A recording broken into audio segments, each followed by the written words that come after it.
Hi guys, it's Sophie. So today I'm going to be doing my top 5 true crime books. This video has been suggested to me multiple times by multiple people, and sorry it's taken me so long to get on it. I don't know, there's something about this that I was really procrastinating on. I don't know what it is, but I've figured it out and I'm going to do them in order, so 5 through 1.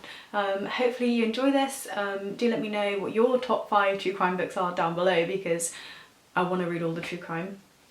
And let me know if you've never read any true crime, and if so, why. I'm really interested in sort of what people's feelings are around the genre, because it's not one you hear talked about too often. Now in 5th place I have Newtown by Matthew Lysack.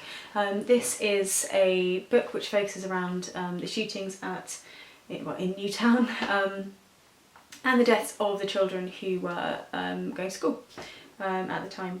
And with each of these I want to not just say what they're about, because I think if it's just the topic you're interested in, I don't know that each of these books are going to be really, they're going to hit it for you. But this book, the reason why I recommend this one is because it gives you a really good picture of the family dynamic of the killer, and also it gives you a really good picture of the ways in which police presence and the ways in which police panicking in that moment, because active shooters, you know, whilst they're fairly common in the States now, it is a really stressful situation. It's something that not every town imagines they'll have to deal with. And if you guys are on Twitter, you may well have seen these sort of every town Twitter, which I think is great. But how the police in this case sort of fed off misinformation and put out misinformation of their own, and how parts of this case were really bungled, and how the media and the town and the police and all the pressures that came in affected the way in which we view this case. I think it's a really interesting book because it deals with things, you know, in a fairly short book, in a fair amount of detail and a fair amount of nuance. Yeah, and I you know, a fair amount of these books, I'm going to say this, but I cried in this book because parts of it are so goddamn sad. So sometimes I would say, you know, if you're sensitive to those kind of things, or maybe if you're a parent, then this might be one you might not be able to read, because whilst I think it's worth reading, it was hard for me to read, and I'm you know, I'm not a mum yet, and I imagine it would only be harder if you did have a kid that you were like thinking of when you were reading this. But anyway, it is a really good book. And in 4th place there's one that I know I've spoken about fairly recently, and that one is My Friend Dharma by Backderf. Now this is a graphic novel all in black and white print, which is told by an individual who went to high school with Jeffrey Dahmer. And the reason why this one comes up so high is because this is a different kind of portrait to the kind of portrait you normally get of serial killers, in that this is focused on the time leading up to the first murder, and the time before the sort of proper sprees start, the time before those people fully develop into the sort of patterns and MOs that they will develop later on, as they sort of develop in that pattern and murder more people.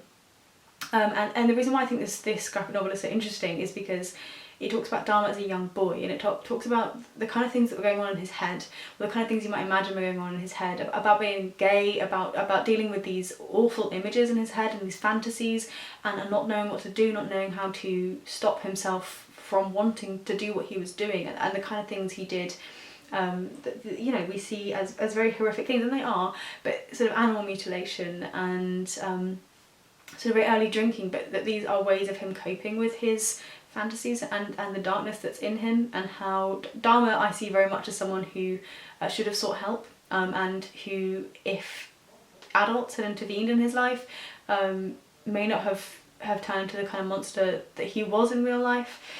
But I think this book exposes that, and I think this is why it's so interesting, and I think rather than any other book about Jeffrey Dahmer, this talks about his very early life, and really what kind of warning signs, what kind of things can you see in people who are really damaged before they go out and take their own pain and their own damage and inflict it on other people. And the next one, again, I've spoken about so many times. It's such a brilliant book. It's Columbine by Cullen, and I've spoken about this a fair few times in a fair few videos. Dave Cullen researches this book so well, and is like one of the authorities on Columbine in my mind.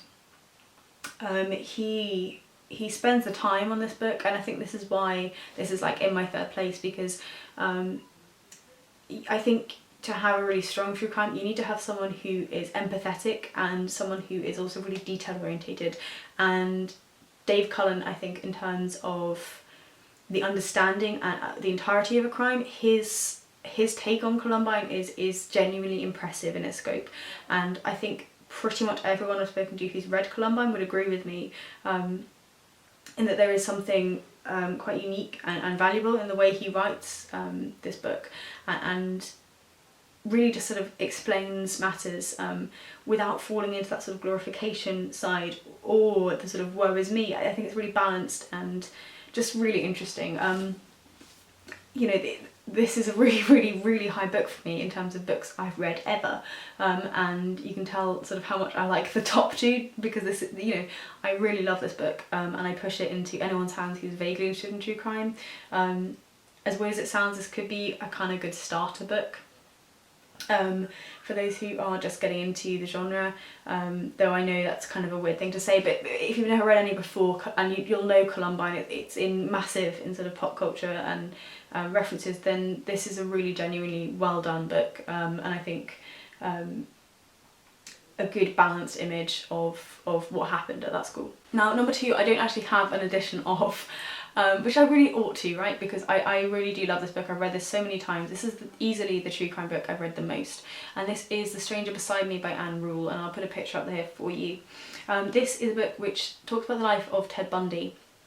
And the reason why I've given you this one is because Anne Rule, she writes true crime. She writes true crime well. She writes the more pulpy true crime stuff, and this is probably the more like airport lounge, easy to digest kind of thing that you're going to get. The reason why this book comes so highly is because, again, of that personal aspect. So Anne Rule is in quite a unique position to tell Ted Bundy's story. She knew Bundy, she was Bundy's friend. They actually worked together at a suicide hotline before he, well, during the time he was killing young women. And she thought she knew him well, and she knew his sort of his falseness and his personas, but was a part of his life, you know, not in a major way, but certainly there for him. And she also is a true crime writer. She already was a true crime writer when it came out that Bundy, who was her friend, was one of the worst serial killers, you know, in US history, and definitely one of the most infamous people in US history. And I think if you are after a very pacey read, but something with a little bit more depth than potentially some of her other work, The Stranger Beside Me is a great book with a really good overview of Bundy's sort of life and crimes, which does have that pulpy, like almost thriller element to it, which I know some people struggle with true crime, but because of that personal angle, it's not quite as vicious as it can come across in other true crime books. And yeah, as I say, I've just read it. I think it's a really good book. If you're not just starting out in true crime, or if you like the thriller side of it, then you might find that you'll enjoy this kind of thing. And then number one, and this has been my number one for a really long time, because it's really stunning. Like, this is a truly stunning book, and I don't think many of you are going to be surprised, but it's In Cold Blood by Truman Capote. This book brings you inside a murder which is in itself not all that unusual. Now, murder's awful. It doesn't matter who it's to, it doesn't matter how many people die, but you have two murderers and a family. So it is fairly large, but it's something that, you know, in worldwide, that number of people die, you know, fairly regularly. It's not something that is going to break the record books. It's not something that you've got like a Bundy where you have sort of 30, 40 people with one individual. But Capote is just such a skilled storyteller. And he brings you inside the life of the family, and he brings you inside the life of the people who killed them. This is a true crime book that reads like fiction. And it's hard sometimes to pull yourself away because it's so well written, and remind yourself that these are real people, because they feel so much like characters. They feel so perfect in your mind, that it's hard to remember that these are real people who really died. It's such a compelling book, and I think if you read it, then you'll know the kind of things that are in it that are so brilliant. But it's kind of a mystery and kind of not a whodunit, but kind of a why done it. whilst also just building such a, you know, such a brilliant image of real individuals. And I think that's why this book is number one for me, because above all else, whilst it's hard to reimagine, these are real people with real lives, and the victims and the killers are, you know, there's more to that one individual than that event. And to properly understand what's lost when people take victims, and why that might even happen in terms of the psychology of those who do it, we have to look at them as whole people, and it can't be just this nightmare image on one side, and it's not fair either to have you know, somebody sympathetically to the killers and forget who it was that they hurt. And I just think Capote just balances them beautifully.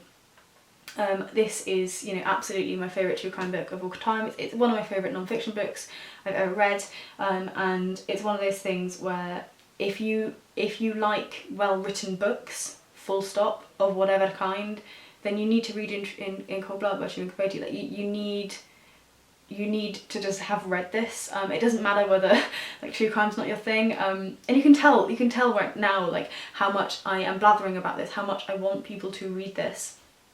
It's one of those kind of canons in my head that happens to be true crime, but is also the perfect image of everything true crime can be. Hopefully you have enjoyed hearing me talk to you about my top 5 true crime books. It's taken me months and months and months to film this, and hopefully I think I've made the right choices. That there are always more that I could talk to you guys about. There's always more I want to talk to you guys about. As I say at the beginning, let me know what your favourite true crime books are down below. Let me know if you've read any of these. Let me know if hearing me like compel you to read any of them seem appealing to you. I'll see you tomorrow in my next Vlogmas video. Until then, make sure you're looking after yourselves. I hope that you're getting into the Christmas spirit and you're eating your advent calendars and wearing fluffy jumpers maybe. I have a Christmas jumper which I will wear next time I film. I will do my best, and I have a Christmas tree so I ought to film in front of that, but today's a lazy day. So maybe next time, just gotta hold myself to it. But yes, hopefully you're all well. I love you all ever so much, and I will see you tomorrow in my next video. Bye bye.